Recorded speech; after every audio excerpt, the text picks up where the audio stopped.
Okay. So Rick, Frank. Hey, Gary, what we did was, we got the PPP money, and up to August 1st, everybody was getting a full paycheck.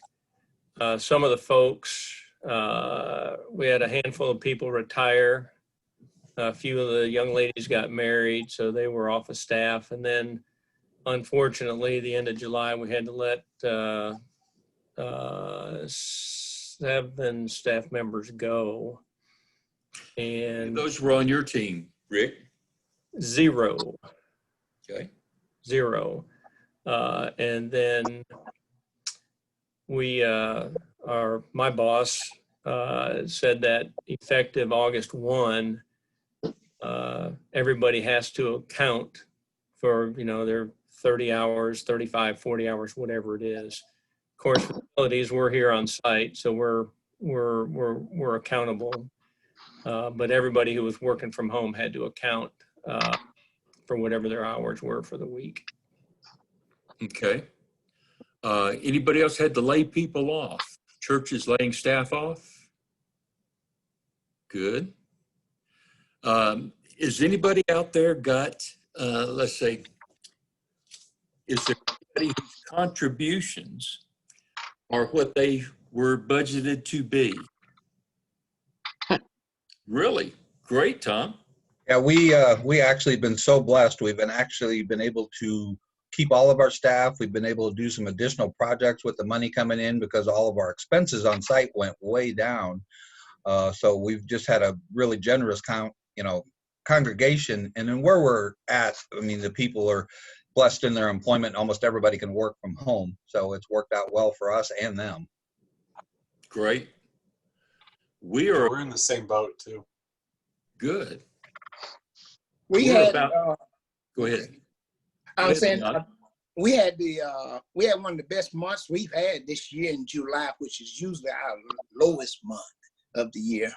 And I was told yesterday that it was really a blessing that it just overwhelmed us that all the giving that was given in July. That's great. That's great. I know that we're about 500,000 behind what we had budgeted. We are looking at a budget for next year of a reduction of 700,000. It's hard to reduce that much without touching staff somewhere, and hopefully things will pick back up. The next question is fall plans for opening church buildings to groups and events. Anybody want to address where you are as far as groups and events? Yeah, I'll touch on that. We've opened up to life groups already, so small groups basically. But starting September, we're going to open up to Sunday school, all children youth ministry, but no adult electives. So it's just weekend Sunday mornings right now. Okay. Tom, did you have your hand up? Yeah, we're opening up our sanctuary at the end of the month. Right now, we've been doing like 3 small rooms that have 50 to 100 people in them, about 150 total on the weekend. So we're got a 1,900 seat sanctuary, and the county guidelines allows us to open to 25%. So we'll go up to about 450 people in there. And then our kids group is opening mid-September with limited exposure to where they're just more in groups than they are individual. And then our junior and senior high, they've been meeting all the way through since 4th of July. And they're big groups. A lot of times outside when they can, but they're meeting. Okay. Stephanie? That was my question, because we're in the middle of trying to develop some COVID policy. One for our office building, because we have different people in there. One for the only room that we have that's big enough for people to socially distance, which is our fellowship hall. The other policy we're working on is outdoors. We have 3 different parking lots. And now we're starting to get all kinds of mega bookings for that. So we're having to craft policy. But what I would love to hear from you all, we're also working on COVID policy for weddings, But the tricky one that we're having trouble with, and I'd love to hear from, is funerals, because it's not, normally people invite somebody to a funeral through the obits, right? And everybody just comes that wants to come. But with social distancing, we have a very small sanctuary. And a lot of our funerals are packed out at 400 people, which we couldn't accommodate. So the only thing we could come up with, and maybe somebody has something better, is just, we've not done any yet, that somebody puts in the obit that they have to RSVP in some way so that we can control. We don't want to get to the point where all these people are there to offer their sympathy to the deceased and we have to say you can't come in. That is a tough situation. We are Hey, having Gary. our first funeral this Thursday. The rest of them so far have had graveside services with just the family and are planning a celebration of life at a later date. And we've got several of those that we're looking at. Who else? Yeah. Here in Washington, we're limited to, I believe, 30 people for a funeral. So we're saying families only.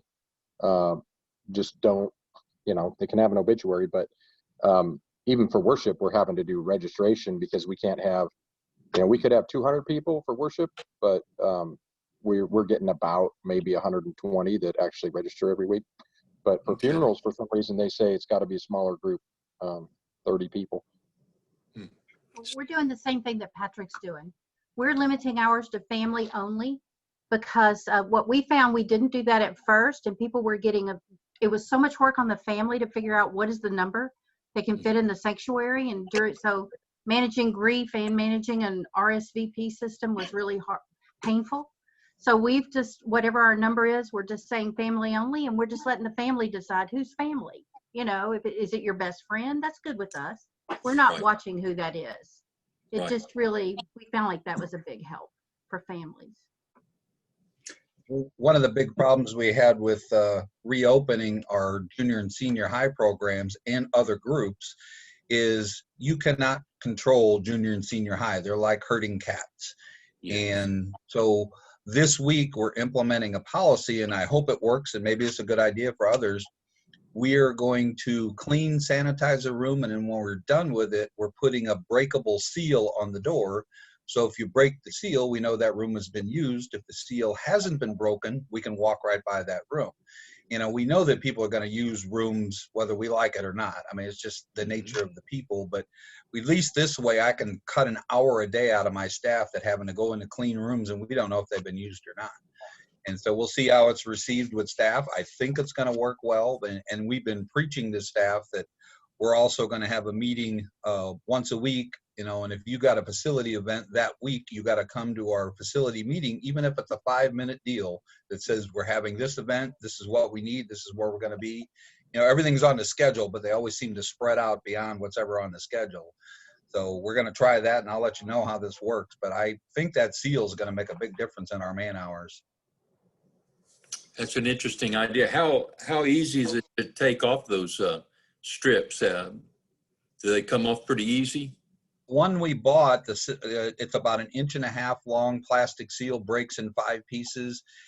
It's easy enough to even leave them on there to let them build up a little bit, because we got a feeling it may take off paint a little bit here and there, but it's worth it. We'll go back and touch up the doors, but we put a magic marker mark on it so we can see it a little better. It's clear.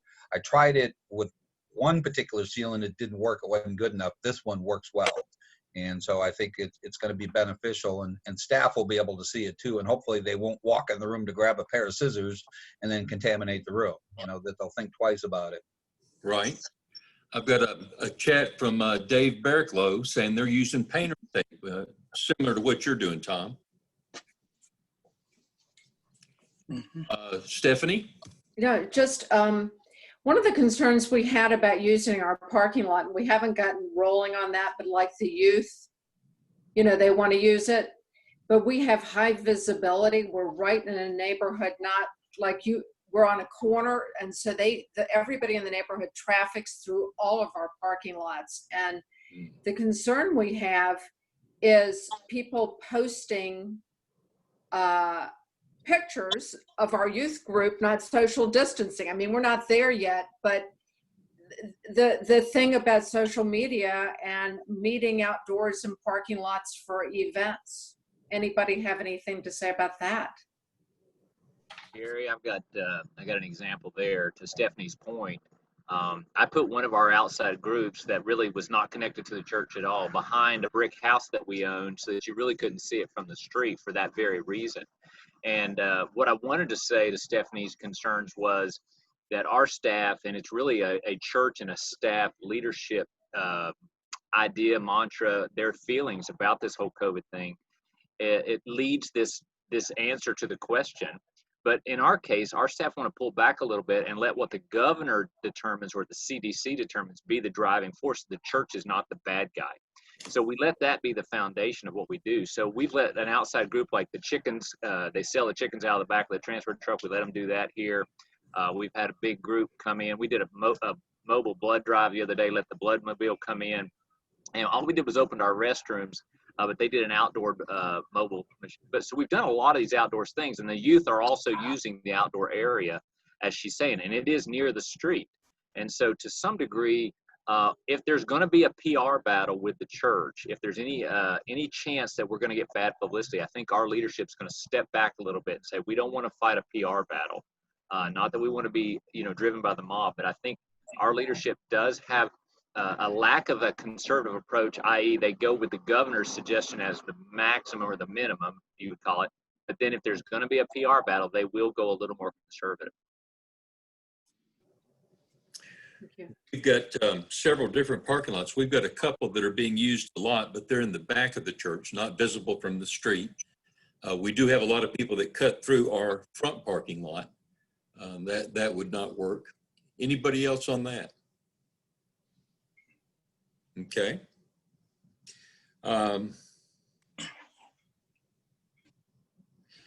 Gary, we're doing outside service at one of our campuses with radio frequency. So social distancing out there is terrible because they're just like a tailgate party. But that's what they're doing, and they're good with it. But we're following state guidelines, and that's what's recommended. And that's about all we. Okay. Frank, you need to turn your volume on your mic up just a little bit. The next question I had. Can you say what his answer was? We couldn't hear it. Frank, could you repeat that?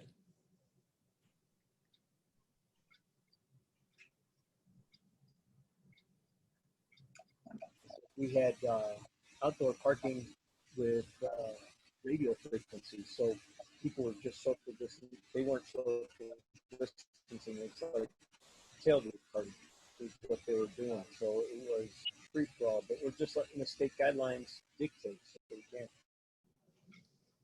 Okay. The next question is, are you keeping your facility and custodial teams busy? Do you still have a long enough list now that it's been 5 months of closure? I see Sandy shaking her head, yes. We've got plenty to do. Now, we've been having church for about a month. We had our first Sunday school this yesterday. We did get a lot done while everybody was gone. Anybody else on that topic? But we're staying busy. We haven't brought our cleaning team back yet. We haven't the daycare workers clean behind each room they're in, and that's what we've been doing so far. Because we haven't even opened the service back up yet. We are planning on October. That's what we're looking at right now. They haven't decided to open up yet. Okay. So when we do open up, we will bring them back. The cleaning crew we have. Okay. Stephanie?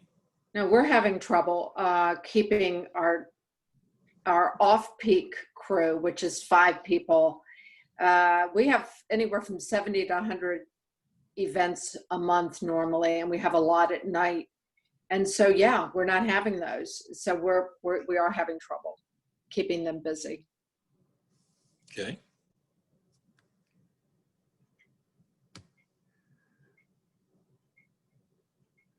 Got a note here from Dave saying his staff was out for 3 months. Now they have plenty to do. Yeah, we've had several capital projects going on to where we just replaced the roof. We're doing a lot of painting. We lost a man due to COVID. He didn't want to come back to work here. Not that he was sick, he just didn't feel comfortable. So we were going to wait and replace that person in September, but we found out we were so short-staffed in what we were doing. So we're actually hiring probably another full and a half-time person just to keep up, because our cleaning process, once we reopen a lot more in September, goes up so much that we need the manpower to cover that, because our cleaning process is probably 50% more than it used to be. I mean, just trying to keep the room sanitized. Right. Carter, did you have something? Okay. Hey, Gary. Here in Seattle, we always have plenty to do. We had the budgetary issues, and I had to furlough my entire staff for a month. So rather than shut everything down, I furloughed them over a 2-month period, and we were kind of on a rolling basis, so that I always had half my crew on, which was helpful. It helped us get through that time. And now that school's about to reopen, we will be one of only 2 public schools in the state of Washington that will be open this fall. The governor of Washington is encouraging schools to not reopen. If we have to make the choice to stay closed and only do distance learning, it'll gut my team. Absolutely gut it. Anybody else? Today was the first day back for our school. Our school has got about 675 kids, so we've been scrambling like crazy to bring the school back up, which is always a challenge without the COVID thing. With the COVID thing, it really practically doubled our workload to bring the school back up and to make sure that we've addressed all the different facets of trying to get in after every playground use and all that sort of thing. It's just mind-boggling when we got into it, how much we have to do to bring the school back up again. But today was our first day. They're all in the classes today, and hopefully in about an hour we're going to get them all back out again. So it's been a good first day so far. What grades do you host there, Lee? We're doing K3 through 12th grade. Gary, can I speak a minute to that? The comment about not having work to do just sounds disastrous to me. Just to think of myself as an FM and my people have nothing to do would sound like I would just be shocked. And part of that is the job descriptions for your employees. If you have a generic enough job description, then you should be able to apply different tasks to those employees. If they're very specific, very, very tight, and they only clean rooms or something, and those rooms are done, yeah, maybe you send them home. But in my case, I try to keep generic job descriptions that always have that last general point that all else that's inconsistent with facilities. And with Lee's point, we have wore ourselves out. We can't keep up with work. I've got old work orders. I told my wife the other day, I've got some from 2013 that now's the time to get on them if you feel least bit idle. So we're slammed trying to do the additional work. Like we built a stage out in the parking lot. And this is an example of the constant new request for the facilities team during the COVID time. It's something as if let's deliver hand sanitizing stations to another church we're supporting. It has really nothing to do with our church. So our facilities team, I would be embarrassed as an FM to say we got nothing to do. I would then say, okay, then raise quality with the things you do. And so that would be my approach on that, or take a different, or have someone else come in and help you look at the things that still need to be done, especially if you've been out for a month or 3 months. There should be PMs, equipment that's been deferred, that now that deferring of PMs typically shortens the life of equipment or the quality of your facility. I would encourage you to jump on that. To springboard on that, Chris, those of you may have seen a link on Facebook I put up to an article that came out last week in, I think it's the Baptist Global News. They reached out to me to find out, what do we do for churches that have absolutely shut down and had nobody on site? And I'm like, you mean shut down, like turned everything off and walked away? And they're like, yeah. I'm like, and then he's like, well, I talked to Randy Crossland, and those of you that know about Randy's history. He's back at Glorietta camp. They call it Glorietta 2.0. And they walked into a camp that Lifeway had let go, sold to him for a song. And he says there's like, 700 toilets that have all been not flushed in how long, and how many P-traps that haven't been refilled. And those are just the minor things. Imagine HVAC equipment that hasn't been running for months, seals that are dried up. And if you shut down, you probably didn't have a facilities team. And I can't even imagine the troubles that some of these churches are going to face when they come back if they don't have some kind of help, some volunteer trustees coming in and finding out that they can't cool their worship center when they're ready and wanting to come back in and worship. We need to be praying for those folks because they're going to be hurting. I'm just blessed that most of us have congregations that have the foresight to keep us on and to keep us busy and to let us do those tasks that we sometimes just can't get to because of the regular busyness of ministry that just hasn't been happening for the last 4 or 5 months. Okay. Dave Barraclough says from March to mid-May, he had the entire building to himself. He was flushing toilets and turning on faucets to keep things flowing. Anybody else? I would imagine he got lonely. The next question is about staff stress levels. Who wants to address that? Any? Okay. We were lucky that none of us have been furloughed. We've come to work and got a paycheck. That's a blessing. Tom? You're muted, Tom.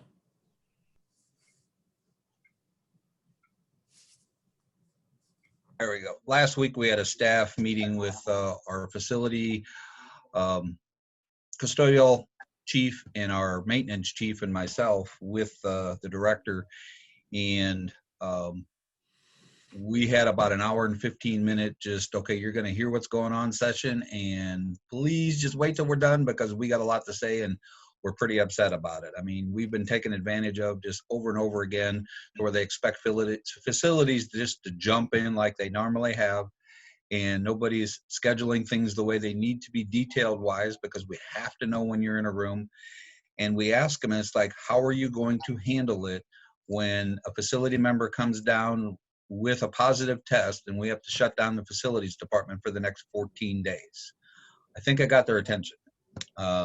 We're actually going to put in a policy that how we can get volunteers recruited. We'll do outside contracting where we haven't if necessary. So we're going to put in plans, possibility of us having to keep our staff at home because we feel we're so much on the front lines and somebody's going to come down positive because we're doing every single cleaning of every room. So, we're just putting ourselves out there, and that stress level has gone to the very top.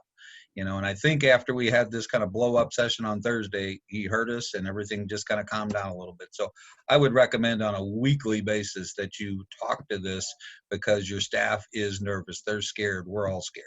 So not scared, but we want to be prepared. Yeah.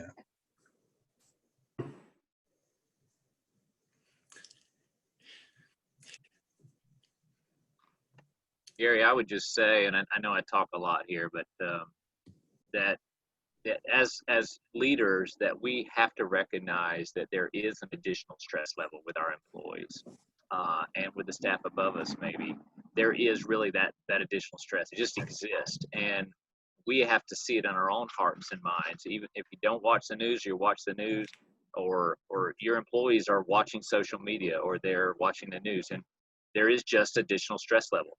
And just to wear a mask in public adds another stress level, that people look at each other in a different way. And that really exists, and we need to manage that as leaders. Just got to check it. Gary, last week, we had an all-staff meeting. Most of our church staff have been working from home. Our school staff are starting to trickle back in. School doesn't start until after Labor Day, but we've got some administrative team here. And we had the senior pastor wanted to have a meeting where he could discuss with us all some changes to the vision and mission statement that they've been working on. And during the break, and he didn't want to do it over Zoom. And so we set up our worship center, socially distant, people wore masks. But prior to that, we brought in lunch. It was served by one person who was wearing gloves. Everybody's wearing masks. And then we had what was called mandatory fun. And we broke up into groups, and we had games in the front lawn, and winning teams got Starbucks cards or whatever. And so it was like an hour of just not thinking about how weird everything has become in the last 5 months. Even though we had masks on, we were having fun with one another. We got back in and we were able to get down to business, and it was really nice. And I think it real healthy and beneficial. Build something in with your teams to have some mandatory fun. Mandatory fun time. There's a concept. We even scheduled it that way. They had to accept the reservation for mandatory fun. Neat. Troy has a hard time believing that any department would take advantage of the facilities people. Anybody else on stress levels? Yeah, that's what I was snickering at a little bit ago, Troy, so thank you. Yeah, I mean, our team obviously saw the Hey, I'll building. weigh in on that, Gary. Some of you know, I've over the past 5 months, there's been some challenges in my job because I had COVID, and my whole family did. I missed 4 weeks of work over the summer. I'm good. I'm healthy. Family's good. But that adds an increased level of stress as you're trying to manage what's going on. We've got the fear factor that was Tom mentioned, where everybody sees what's going on in the media and the social media, and how do we deal with it? And we've got, do we believe it or not? Are masks valid or not valid? And what other steps are we taking? And so, yeah, my stress level's been up. And so I've been trying to do some things to step away from that. Yesterday, I took a road trip with my wife for 12 hours up into the mountains and drove some twisty roads. My stress, I got home last night, I was ready for bed. It was awesome. So get away. Scott, go ahead.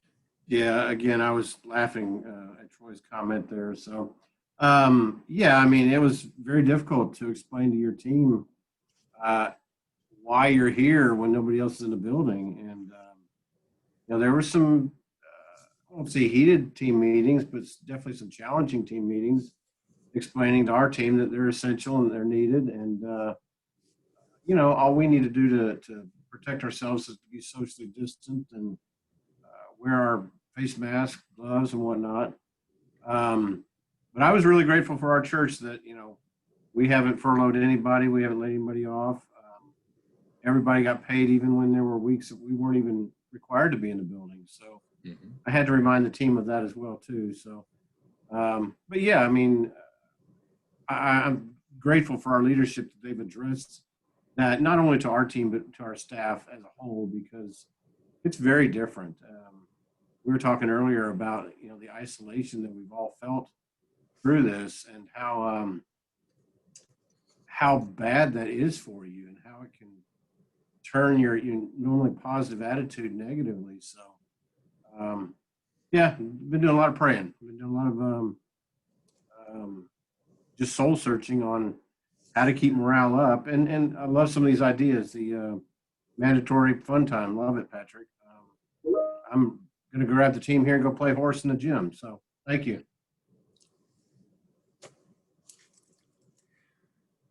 Does anyone have any experience with rooftop unit pre-filters? Is that, whose question is this? Is that,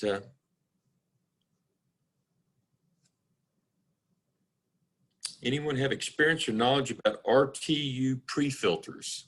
I'm not sure I know what they're talking about. Joe, was that your question? I'll just say that when I worked for Johnson Controls, did I cover somebody? Well, they're called cottonwood filters in a lot of areas, right? So it's a filter that goes over your coils. I just had hail damage to 10 units or 9 units. It's covered under the insurance, but I mean, we're talking $40,000-$50,000 worth of damage. I had one unit already failed, and these are brand new units too on our new edition. So I'm exploring their cost and effectiveness. They also say they help keep your coils cleaner longer. So they can reduce some maintenance cost. Chris, if you have more info on that, I'd be great to hear anybody has information on that. Yeah, and I thought that the question would be related to COVID, but I would say that when I worked for Johnson Controls, we did a lot of looking at pre-filters for air, water chilled air coolers and things like that. I'm sorry, air cooled cooling towers and so forth like that. And the pre-filters have a pro and a con. And a lot of times the pre-filter, when you talk about a filter, you're actually filtering down to very small level. I think what you just mentioned there was what we call hell screens. And I would highly recommend hell screens on any of your coils that are reachable by the youth, where they go to carve their name in your coil. So the hell screen keeps kids from damaging those outer aluminum coil fins. But the hell screens are legitimate for heavy weather as well, or a limb or a branch that flies around. And so the last installation I did, I just ordered, go ahead and get me the hell screens in advance. Now, a lot of those hell screens are a little bit aftermarket and they rattle. And so when you go to install those, you may want little rubber bumpers on those. They'll vibrate and cause little micro damage on the sides of your machine. But the hell screens are not going to do a whole lot for the micro debris, the dust. And what we found with real pre-filters a lot of times is that if you live in a dusty environment, or there's trees that give off a type of seeds during the year, those will clog your pre-filter so fast you cause more damage and more maintenance over the life of that equipment. So you really want to go back to that manufacturer and say, what is normal in our area, our zone, with these kind of trees, these kind of things, sand or dust that may be in your area, based on the type of facility that you have. And if they're up on the roof, you shouldn't have a large problem with that. Hail would be the only reason to install those hail screens, which is a little different than a pre-filter for the air. But in the COVID world, if you're pre-filtering your air before you bring it in, if they're up on the roof, that should not be necessary for COVID. It would be more of a looking at the humidity you're bringing in and maybe pre-treating the air. So the word filter, I think, was a little bit confusing. You need to understand that. Any other thoughts maybe that I've sparked now that I've mentioned those? Stephanie? One of the big issues is fresh air intake on your systems. And we tried to up the fresh air intake on our fellowship hall, and it was like swimming through the room. You know, it could not handle the humidity. Anybody had any experience on upping the fresh air intake? And so what we've been doing with our air handlers, we have good control over that. So I up the air intake over the time that they're in. Frank, we can't hear you. The other time, I'm just letting the room cool itself. Frank, we can't hear you.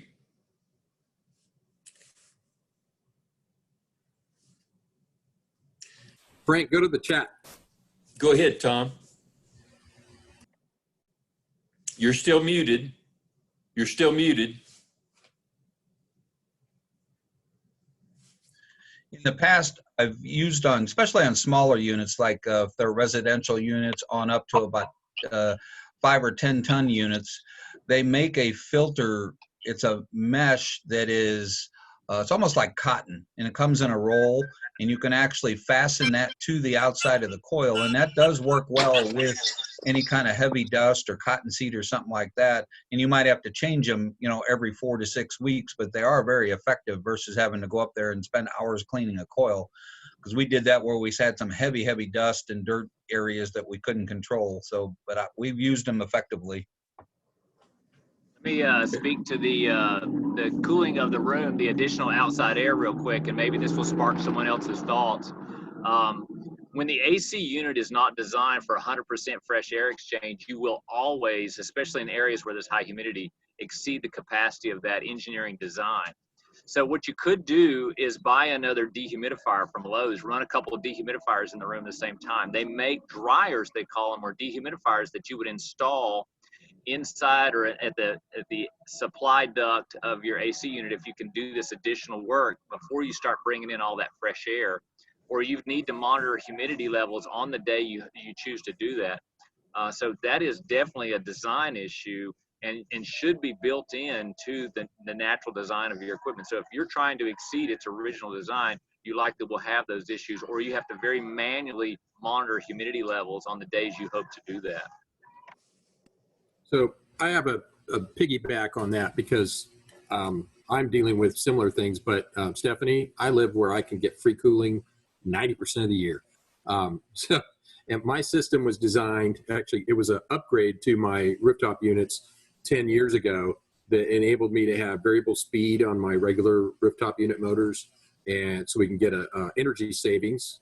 At the same time, it can control the dampers to decide how much outside air I'm getting. And given that we have a school, as soon as the CO2 level hits a certain point, we're dumping fresh air in. So I thought, we're way ahead of this. I started getting contacts from parents of kids in our academy as we're getting ready to reopen that want to know, what are you doing to be ASHRAE and CDC compliant? And ASHRAE and CDC both say, get all the fresh air you can into that room, 80 to 100%. And they talk about MERV 13 and higher filters. I've heard if you increase your filters, you're going to have airflow or pressure problems. There's other places that say, oh, you can go to MERV 13 without experiencing pressure problems. Well, they're not having to pay for my equipment either. So I contacted the president of our HVAC company that had provided the control system. And some of you met him when I hosted the conference back in 2015. He called me right back. He was like, hey, you know what? Your system is built for this. You can go in and reprogram every unit to open it up for as much outside air as you need and do it in a matter of hours. Whereas the normal 1 or 2 story commercial building would need to hire HVAC techs to come in and reprogram every single unit and adjust their dampers. Then he also offered me an upgrade to my software system that lets me push a button that says pandemic response, and it automatically programs all of my units to the right settings for COVID. And then when we're all done, I can push it and it reprograms all back. So I found $6,000 and I'm going to have it done and be done with this. I don't want to spend hours and hours programming a couple times a year just because somebody gets sick. But I don't understand how y'all in the South do it, because dumping fresh air is just going to create issues with mold and everything else. I can't imagine, Rick, down in Houston, if you just dumped a bunch of wet air in there. It will peel the wallpaper off the walls. Let me remind us about the vent system. So some of our buildings have separate vent systems, and if you don't forget about those, so running your vents or bathroom vents is an example. The vent system, which is a part, a lot of times in a holistic facility, it's a part of your HVAC and they're working together, but sometimes they're not. And just running those vents are going to bring in a little bit more of that fresh air, even though you don't open the fresh air damper on the inlet of those HVAC systems.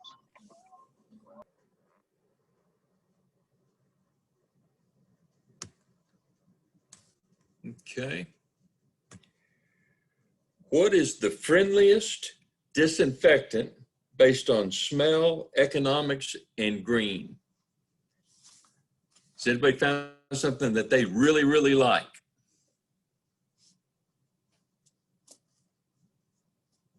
Not seeing any hands go up.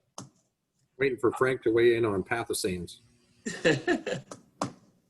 I would recommend sticking to whatever's on the CDC and EPA approved list.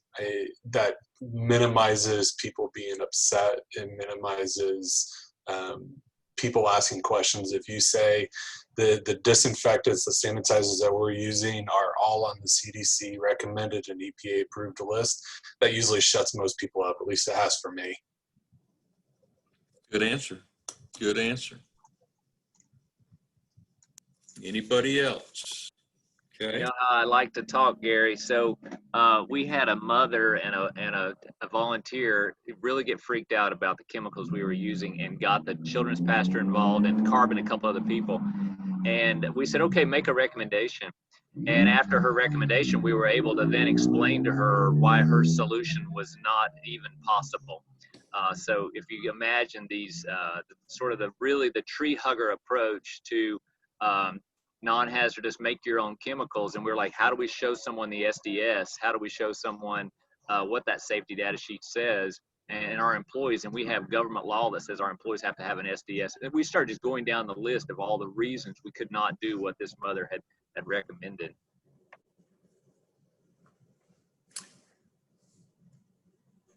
Well, I'll jump. Send those recommendations out so we don't have to redo it.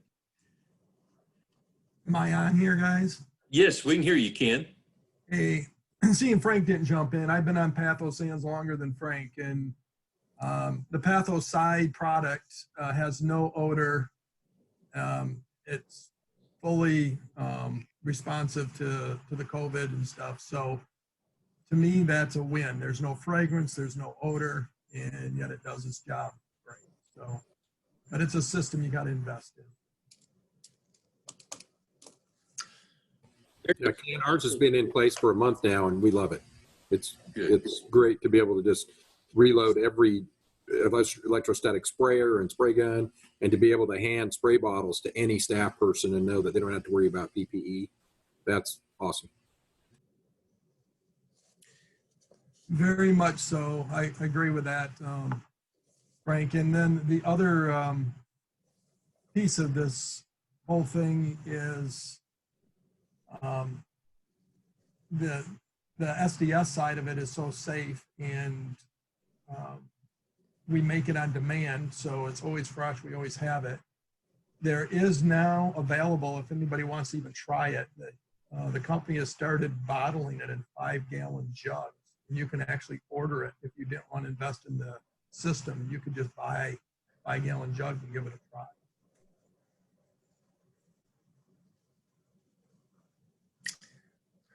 There's doubt that the virus lives a week on a surface. What I've been hearing is on a dry surface, the virus cannot live longer than 72 hours. What are y'all hearing? So if that's the case, and you have we're not having multiple sanctuary services at this time. And if, based on that information, if there's nothing in the sanctuary for 3 or 4 days down the road, we just go in and do a normal cleaning. We do disinfect, but it does take a little bit of the pressure off if you're not having services in that area for more than 3 or 4 days down the road. Frequency of bathroom cleaning.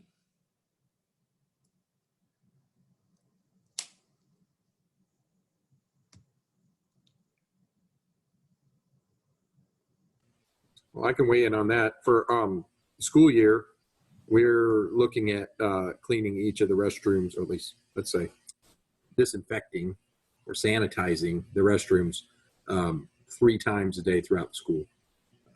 My personal belief is the least likely place you're going to get COVID is going to be the restroom, because you're supposed to wash your hands. Correct. We have started on Sunday morning, since we are having services. Of course, everything is clean before people get here. Once the first service starts, we go back in and clean all the touch points in the bathrooms. But that's the only thing we're doing on a Sunday morning.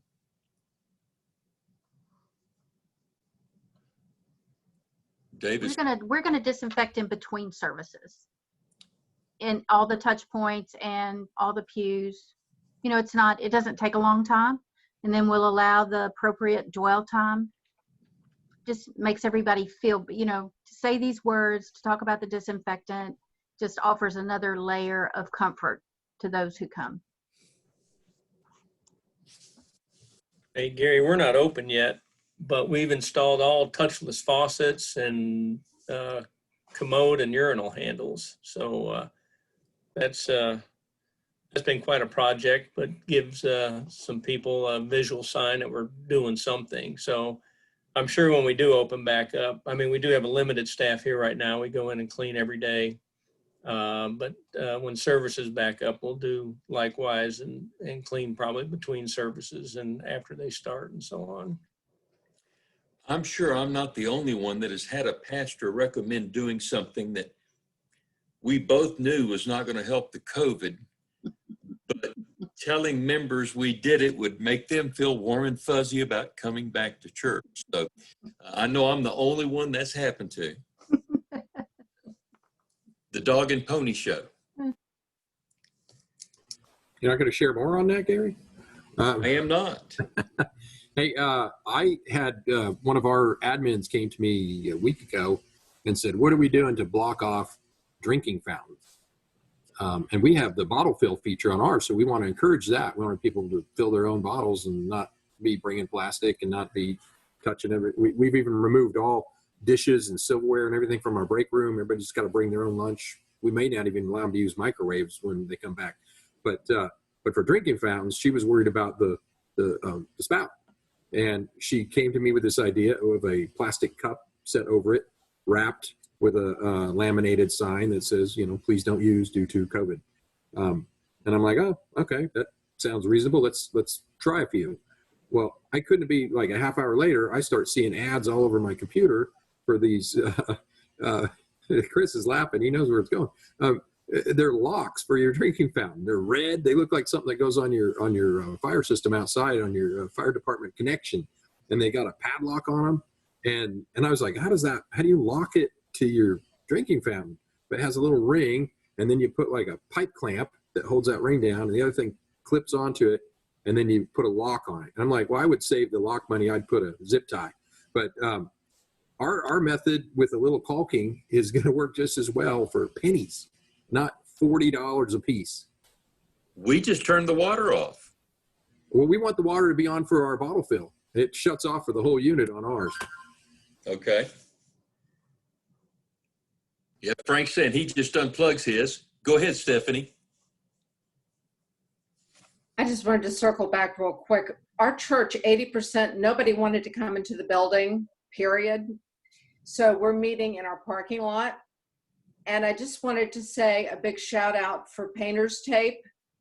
We covered this gigantic parking lot with X's, and everybody just files right on in. So I just wanted to tell you it's been up for a month through rain and 100-degree weather. So wow.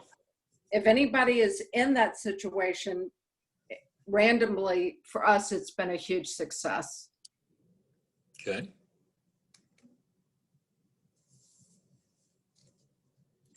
Well, they make a paint that like contractors use to say where you're going to dig a hole, and they call it striping paint. That's like they call it marking paint. I'm sorry, not striping paint.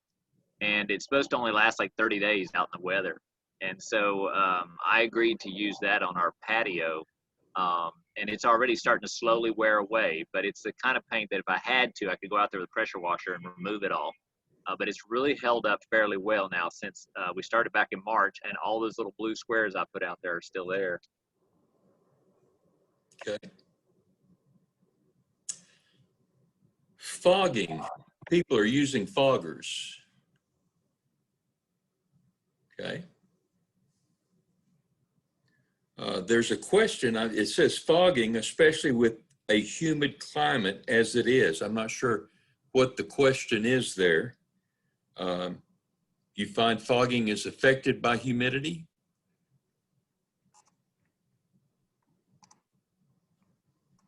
Okay. Using to clean wood pews?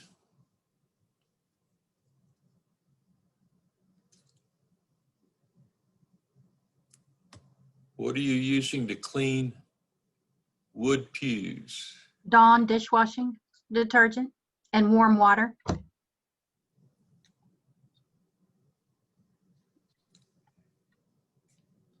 Okay.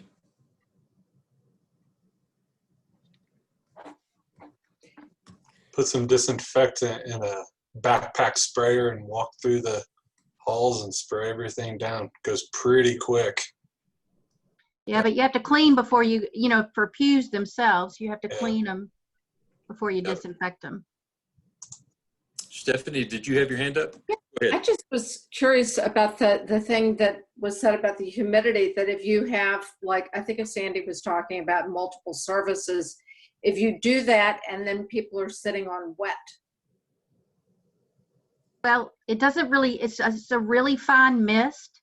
And so we're spraying and allowing 30 minutes for it to dwell and to dry. Okay. Yep, that's what we're running into. Cody, go ahead. So we have a one all-purpose cleaner. Basically, it's We can't hear you, Cody. We can't hear you.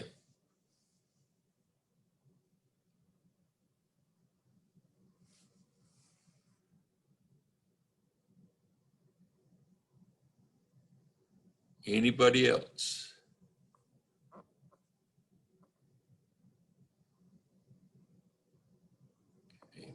We're How about now? Yes. At High Ridge here, we use a Z1 disinfectant spray. It's a cleaner, and it basically within a minute it dissipates. But it's supposed to both clean and disinfect. It's an all-purpose that we get from Cintas. I'm not sure who all may use something like that, but it works quite well for us when we have our people linger, and then we'll have like basically 7 minutes to have this spray a mist across all the chairs, and it actually works quite well.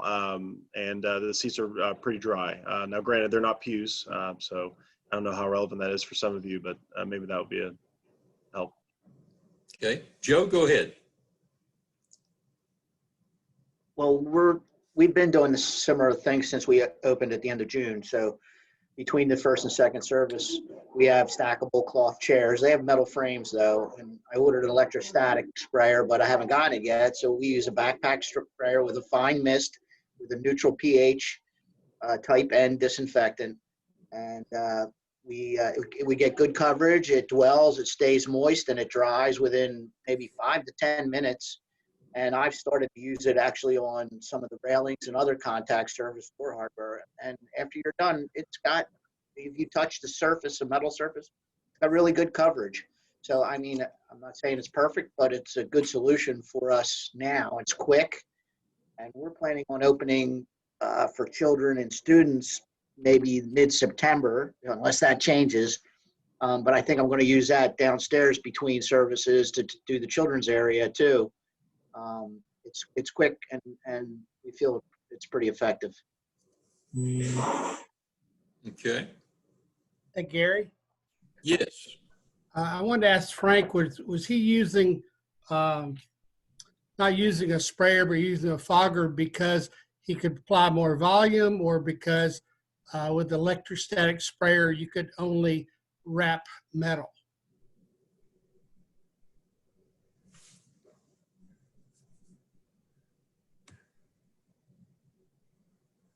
Okay. Thanks, Frank. Okay. I use a Victory fogger. And we've been fairly happy with that. Has anybody got a fogger that they just love that they found?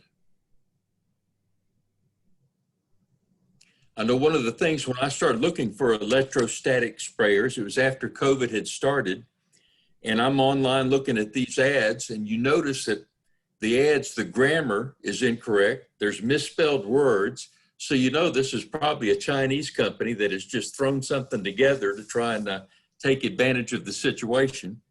It was after I did a lot of searching that I found the Victory. They had been in business for a long time, but I had to wait 3 months to get it in. We have the Victories as well, Gary. We're not going to put them back into play or put them into play until we start having services. Right. But they look quality, and it didn't take us that long to get them. We got them from Home Depot Pro. Okay. May I ask, how much was the cost of that Victory from Home Depot Pro? The hand sprayers were $7.99, I believe, each, and we got 2 backpack sprayers that were $17.99. Pretty strong, but they're taking advantage of the situation. Well, when I first brought it up to my admin, right when COVID started, they was like $4.99. Then they went up to $7.99. In some places I see them, just the handheld is like $1,500. You can still get the handheld from my local janitorial company for $7.50. Oh, okay. That'd be cool. Yeah, I have a Victory sprayer that I got from my custodial supplier, which is Veritiv. and I paid around that $800 mark for it.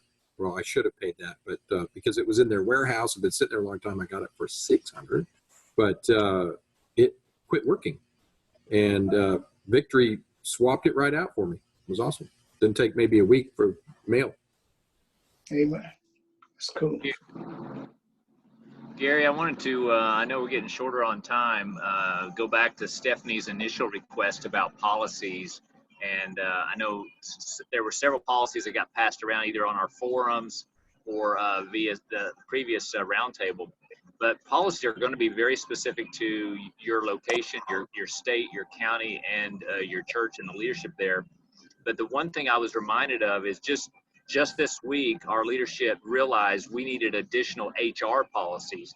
And so maybe many of the FMs have input into those HR discussions and realized that our employee handbook really wasn't going to be able to speak to this pandemic environment. So we have already added another section there regarding if someone gets COVID, what policies are we going to do because of that? Are we going to do contact tracing? Are we going to shut down because of that or have some impact? So we've added another policy there because of that recent occurrence.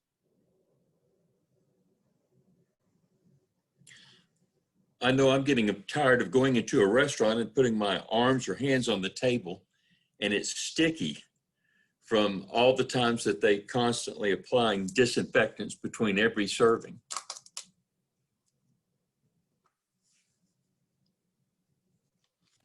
Hey, Gary, what's a restaurant? At least you get to go inside, Gary. I do. I am fortunate there. Can I give a little testimony here, Gary? Absolutely. It sounds like Ken. All right. A little over a week ago, our senior pastor ended up getting COVID. And it happened to be the Monday where he does all of his planning with all the leadership and then the worship team. And then he decided to walk around and see all the students. And anyways, long story short is, of course, his family all ended up getting it. They're recovering. They're doing well. And I would like to do my own contact survey here when this whole thing flushes out. But he was in a meeting with social distancing without masks. And so far, nobody else has come down. We quarantined basically anybody that had contact with him. We asked everybody else to work from home except for, of course, our staff and finance and our pastoral care department that distributes food. Those are the only people in the building for the last week and this week. But I was, pretty pleased, I guess, that so far it hasn't spread. We thought it could have really big time because of all the interactions our senior pastor had on that time.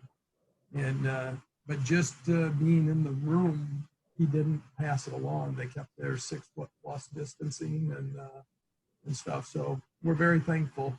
And it was quite a scare, to be honest with you, that we didn't know how far this thing was going to stretch before it ended. Does anybody have any questions that we haven't covered? Did anybody submit a question you haven't heard? Yeah, when's this going to end, Gary? The Zoom meeting or COVID? COVID. I have no idea. I don't know that anybody does. Okay, so I have a question, Gary. That we have a good cross representation of our organization here. If this situation goes away on November 5th, who would be? I don't know what the position your churches are in right now. I had to hack my budget seriously this year, but how many of you would choose to travel and attend a conference face-to-face in next June? You can put your little hand thing up there you can put your hand up on the screen. That's one of the things we're going to have to consider as a board going forward. What do we do? I hope you'll be there, Frank. Stephanie, did you have something? real quick about calendar planning. You know, it's the fall, and just any feedback on incrementally what you're doing. Like we've got calendar planning tomorrow for September through December. We're trying to keep it. Anybody else have anything going on with their calendars? Any recommendations? Any feedback?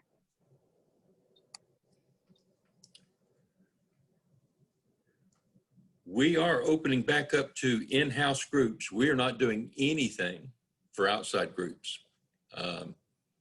But we are opening back up for childcare. We are asking people to reserve a spot so that we know how many rooms to prepare and have those prepped and ready. Anybody else on calendaring and looking toward the fall? We're in the same spot you are, Gary, actually, pretty much in a nutshell. So just a second. I saw Joe's hand up there a second ago. Yeah, I mean, we're planning to have open for children, just first grade through sixth grade, starting on September 16th. I mean, we're in Pennsylvania, so it might be a little different situation. And then youth group, again, we canceled youth group for the summer, but we've been open for in-house meetings for small groups, men's, women's, and a variety of programs and ministries. And really, we haven't got the response or the people, you know, wanting to come. It's been real small. So, I mean, we're just playing it by ear. We're open and available, but there's still some reluctance for people to want to join together inside a building in a group. I mean, we have plenty of room for people to space out, and we have chairs spaced out, and we have the ability to have people meet here. It's just been a reluctance for people to actually these groups to come. So we're hoping that changes as we go forward. I think in answer to Stephanie's question, our calendaring meeting, I think Kara has her hand up there, Gary. I'd better hear from Kara. Go ahead, Kara. I'm probably going off the calendaring topic a bit, but we are not open and really currently have no plans, no immediate plans to reopen. There's talk of us maybe not opening until the end of the year. So if you who are open, or me, but you know what you know now, what could you share advice-wise? Where are you located, Kara? I'm in North Carolina. They're pretty strict there. Mm-hmm.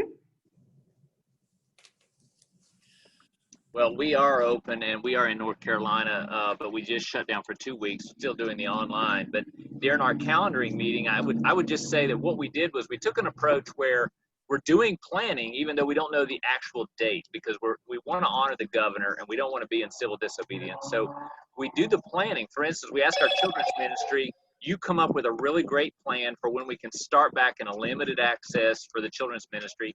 And then we tell them the hope is that some children's ministry, maybe childcare only for adult groups, might start in September.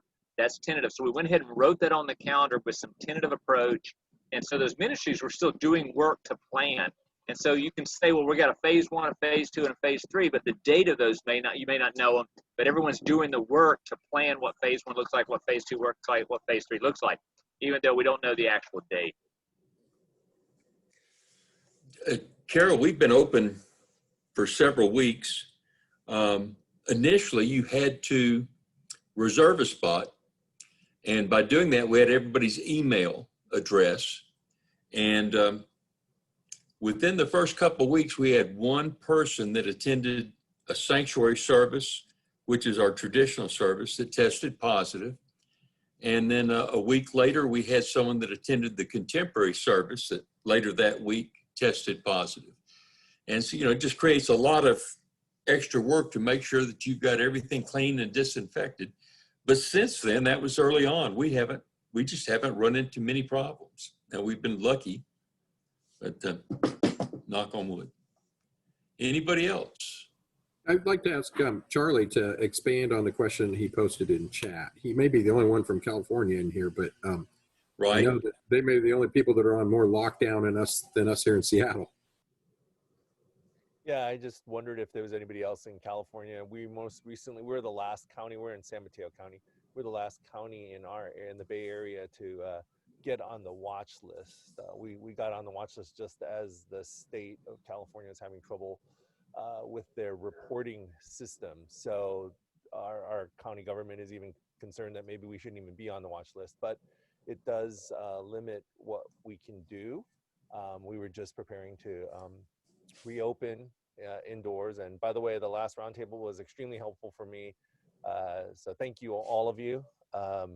You guys have a wealth of knowledge, and it's helped me a lot to get to where we are today, which I feel 80% okay about opening. I'm still very concerned, although hearing you, Gary, say that that you had 2 people with COVID is encouraging, actually, that not more people have it coming in. But we're in a situation, and being in California in general, Northern California is a little better than Southern California, but I just wondered if there's anybody else on this side in this state that's dealing with the restrictions.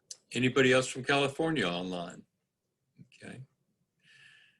We, by having people register, as soon as we found out someone had tested positive, we were able to email everybody that was in that service. And as far as we know, we have no reason to believe that anybody, either one of those 2 people, transferred COVID to someone else.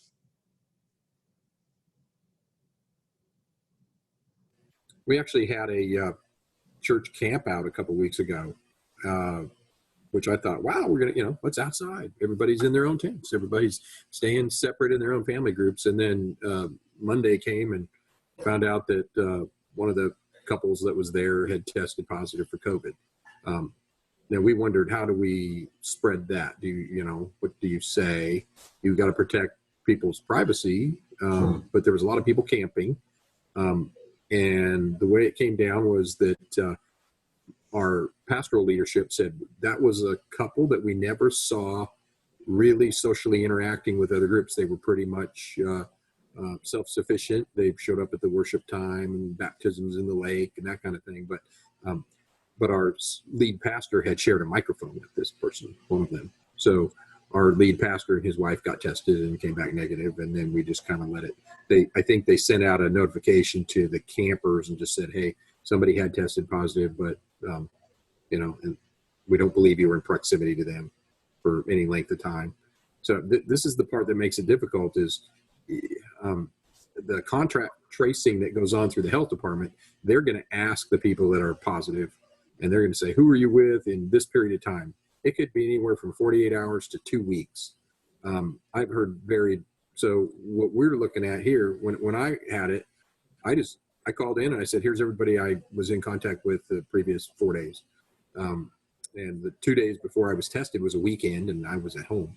So the school took that, and they, hey, I think you spent some time with the preschool director, and that maybe is a little backwards. So they sent her home for the 2 weeks to quarantine, just to make sure. Everyone on my team that had been in proximity to me in the office was tested and was back within a day or 2. So it's certainly a difficult thing to handle, how you do that. And there's the whole political realm of how people feel about contact tracing. It took the health department 3 days to get hold of me after being tested positive. And I told them, you're too late. We've already gone after everybody that was around. So don't bother. But Chris is right. If you don't have a policy in your HR manual, we stand to make a lot of mistakes that might sacrifice people's privacy as well. Yeah. And this is something we don't want to tread lightly on. Scott posted something a little while ago about these new strips. You're going to be seeing strips on doors, on handles, rails, using nanotechnology. And these strips are, the way they're made and treated, viruses or bacteria cannot live or reproduce on these surfaces, on these strips. So if you're out and about and you see these, and that's an option for a door handle or a push or a panic bar, those are supposed to be a safe surface that you can touch. So look for those. Those are something that you can buy. I don't know how expensive they are. We haven't checked into that yet. Notice that Hal Rose, I believe it was, said that they have a policy that if anybody flies, whether it's international or domestic, they have to quarantine for 14 days. That's the first policy like that I've heard. Hal, are you still with us? Yeah, there you are. What prompted that?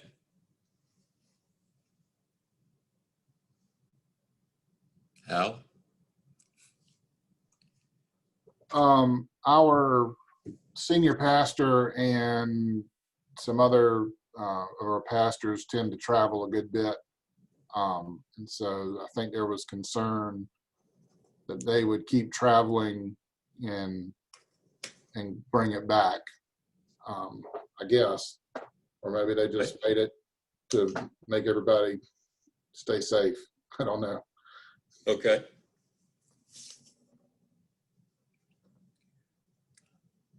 Frank Polino saw those strips, 10 for $150. How big were those, Frank?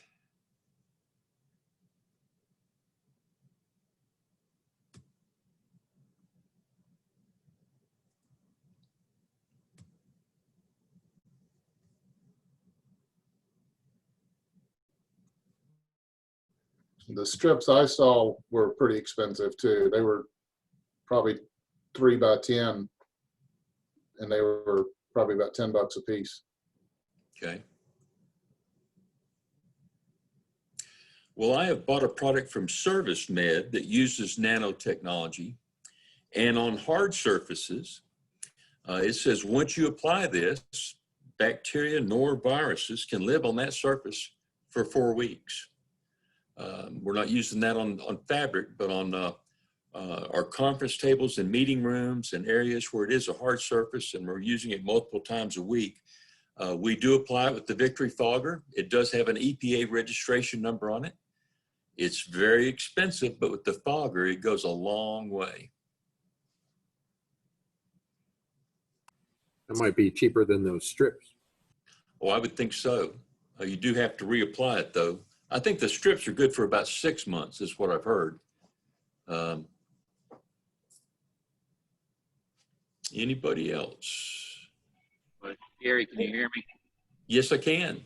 I was just reminded on that a lot of the products you buy to dispense paper towel or toilet paper, they a lot of times are made with a plastic that is antimicrobial.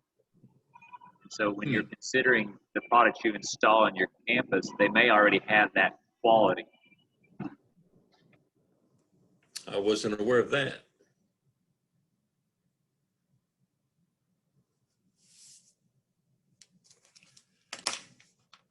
Anybody got anything else? Even if it's not related to COVID, we got a few more minutes here. Go ahead, Joe. I just wanted to say that we were talking about scheduling and whatnot, and we just found out from the local school district, and we had an indication from a couple other school districts in the area that they're going, and they were talking about a hybrid for this coming first semester with school starting, and maybe 2 days for one group of students, and then 2 days, two separate days for another group of students, and then supporting it with virtual or online learning. And now all the school districts around here are going to just all online learning for the first semester at least, which takes us towards Thanksgiving and whatnot. So it's changing every day. So every time we try to plan and schedule, and I mean, we're doing the same thing. We're planning these ministry requirements for all the children's groups. We're doing all that planning, but it's just so fluid, the situation, that it's really hard to anticipate what's going to happen next week or the week after. So I just wanted to mention that. Okay. Someone has posted, how many of you are in charge of buying the mask, gloves, sanitizers?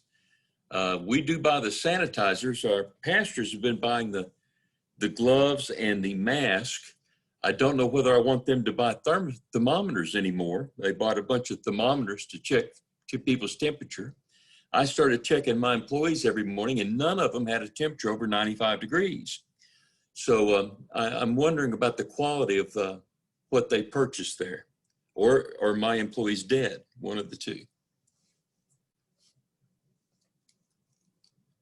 You know, there's a lot of products that have been just thrown on the market to take advantage of this. Beware, buyer beware. Cody?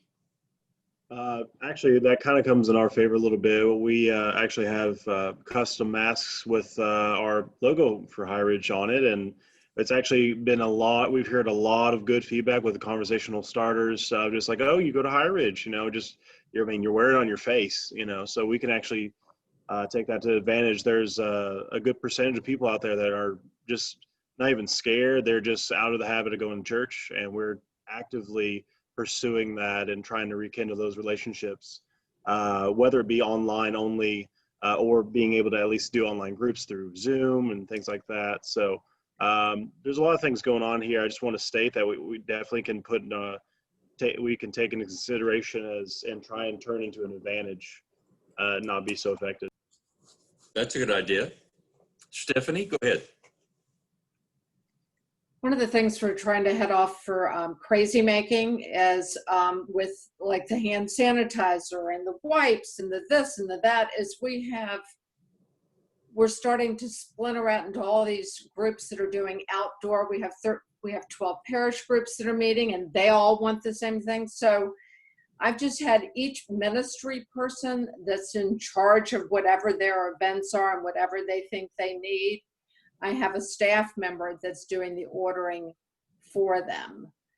So I don't have this huge clearinghouse and everybody needing something at the last minute. I've left it up to each of these ministry people to determine what they need, you know, for the next 4 months, and then let them order it. And that's helped keep me from losing my mind. Go ahead, Tom. Cody, what is the cost of those masks that you were talking about that personally made? I believe it's a vendor relationship. I can message you, I guess, and just keep you in mind. I'll send you that information. Great. Mark? Gary, I'm having a hard time finding sanitizer made by Deb that fits in a standing station that you put your hand under. Mm-hmm. Anybody else experiencing that problem? We are finding the stands or the dispensers or the product to put in them. We've bought some others that now you hate to have 2 or 3 different kinds that you have to buy for different dispensers. Early on, we could not find hand sanitizer anywhere. And then the motel division of Robert Orr Cisco called, and they say they've got plenty in gallons. So I bought 8 gallons, $50 a gallon, and this stuff stinks so bad that I will have this for 10 years or 12 years. So lots of luck on that. But yeah, that's another case where people are just making a product and throwing it out there. We found the stations in a company called Mitco, Michigan company. They have a fabricator that makes the stands to Deb's specifications. So they send you the stand, and all you have to do is get the sanitizer. So I was able to get part of it, but just not the sanitizer to go in it. So we haven't been able to find the sanitizer that fits our dispenser and stands. So one of my suppliers said, we've got a new product. It's a stand that holds a quart bottle. And I thought, well, that would be good. You know, I can get quart bottles anywhere. I don't have to buy them from them. And they said, they're in stock. I said, send me 4. The truck shows up, it's got the sanitizer and the quarts, but it doesn't have the stands. When I called her back, she said, we're having to modify the stands because you just put the quart in it and people were stealing it. And so now they're having to adapt it where there's some kind of clamp that comes over the quart bottle to keep people from walking away with your sanitizer. Already.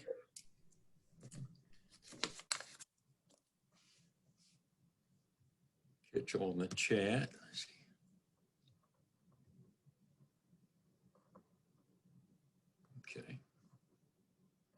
Anybody else got a question? Well, overall, what do you think about the value of these meetings?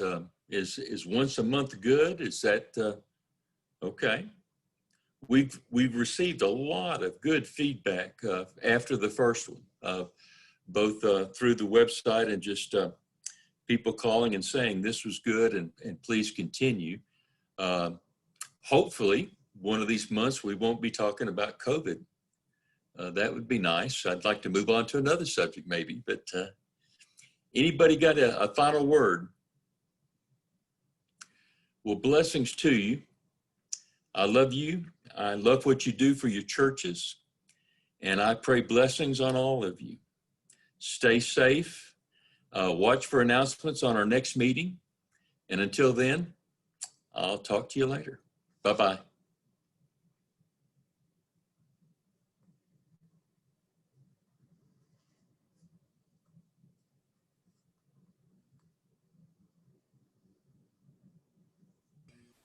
Scott, Lee, Gary. Yes. Chris. Who else we got? Sherry. Oh, we lost Lee already. Can you guys hang on for a minute? Yes. Can I go to the little facility manager's room for just a minute? Sure, you do that. Hey, I support what you guys are doing on this. I think these meetings are great. Thanks, Dave. Okay, I'm out of here. You're going to have to learn about video, though, man. No, you don't want to see me.